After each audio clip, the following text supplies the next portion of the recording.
everyone, আজি মই নানখেতা বনাব লৈছো। তাৰ বাবে কি ইনগ্ৰেডিয়েন্টস লাগিব চাও আহকচোন।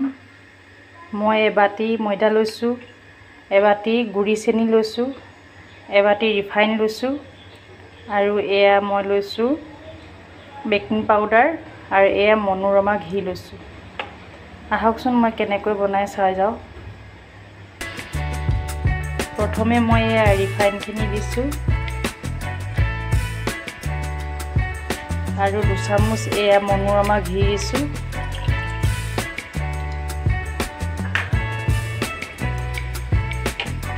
আৰু এই গুড়ি চেনি খিনি দি দিছো। এতিয়া মই খুব ভালদৰে এখিনি মিহলাব লাগিব।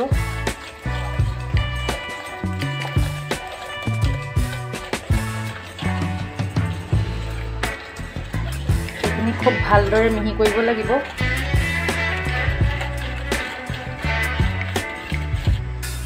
মই 1.5 বাটি এয়া ময়দা দিছো, 2 চামুচ এয়া মই সুজি দিছো,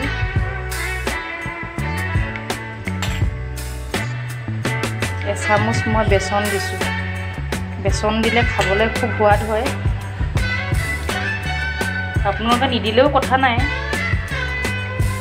দিলে ভাল হয়। আৰু এতিয়া মই এই গোটেইখিনি একেলগে অলপ মিহি কৰি লম।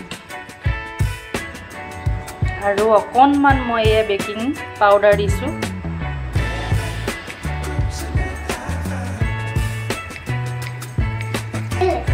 এতিয়া মই এইখিনি খুব মিহিকৈ হাতেৰে মোহাৰি লম।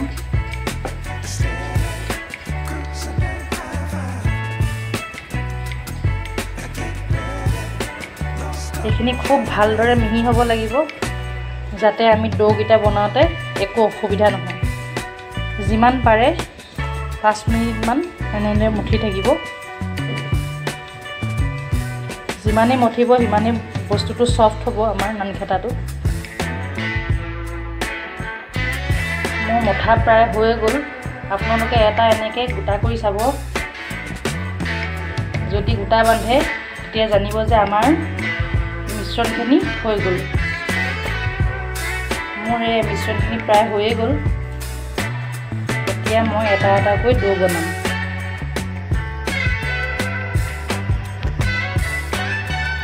ডোগিটা কমপ্লিট হোৱাত মই এতিয়া অভেনটো অলপ প্ৰি হিট কৰি লওঁ।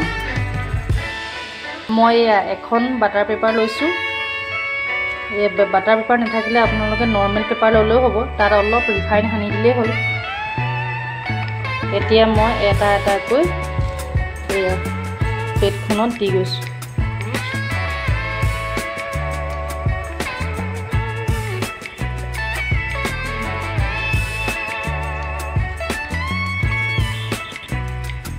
দেখাত সুন্দৰ হ'বলৈ মই ইয়াত এটা এটা চেৰি লগাই দিছো।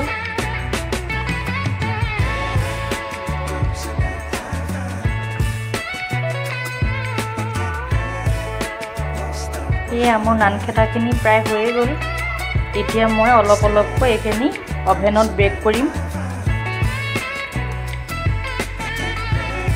এতিয়া মই এয়া অভেনত ভৰাই দিছো 15 মিনিটৰ কাৰণে।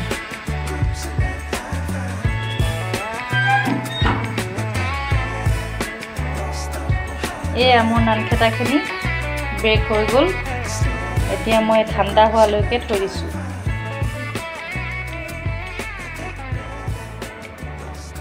ঠাণ্ডা হোৱাত মই এটা এটাকৈ এৰুৱাই লৈছো।